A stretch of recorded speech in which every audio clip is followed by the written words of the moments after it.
ఒకడు కుక్కను హింసిస్తే మరొకడు కోతి ప్రాణం తీస్తాడు. నోరు లేని జీవుల్ని చిత్రహింసలు పెట్టి రాక్షసానందం పొందుతున్న మెడికల్ విద్యార్థులు సమాజానికి ఏం సందేశం ఇస్తున్నారు? పవిత్ర వైద్య వృత్తిని చేపట్టడానికి సిద్ధమవుతూ పైశాచికత్వం ప్రదర్శించడం దేనికి సంకేతం? మానసికంగా దృఢంగా ఉండాల్సిన మెడికోలు కర్కశంగా మారిపోతున్నారా? వైద్య వృత్తి ఎంతో పవిత్రమైనది. మనుషుల ప్రాణాలు కాపాడగలిగే గొప్ప ప్రొఫెషన్. అందుకే డాక్టర్కు సమాజంలో ఓ గౌరవ స్థానం ఉంటుంది.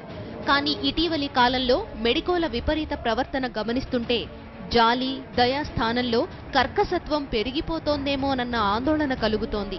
తాజాగా తమిళనాడులోని ప్రముఖ వైద్యశాలలో జరిగిన ఘటనే దీనికి నిదర్శనం.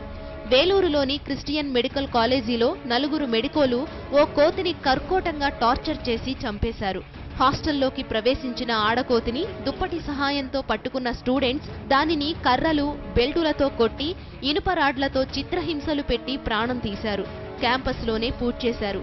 నవంబర్ 19న ఈ ఘటన జరగ్గా హాస్టల్ సిబ్బంది సీఎంసీ యాజమాన్యానికి సమాచారం అందించడంతో విషయం బయటకు వచ్చింది.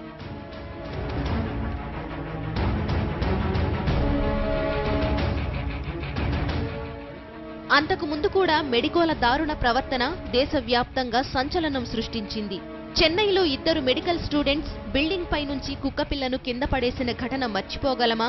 నోరు లేని మూగ జీవిని వైద్య విద్యార్థులు పైశాచికంగా బాధపెట్టి ఆనందించడం జంతు ప్రేమికులకే కాదు, ప్రతి ఒక్కరికీ కోపం తెప్పించింది. 2 ఘటనల్లోనూ మెడికోలను కళాశాల యాజమాన్యాలు సస్పెండ్ చేశాయి. మెడికోల విపరీత ప్రవర్తన వ్యక్తిగతంగానూ సామాజికంగానూ ఖచ్చితంగా ఆందోళన చెందాల్సిన విషయమే అంటున్నారు మానసిక నిపుణులు.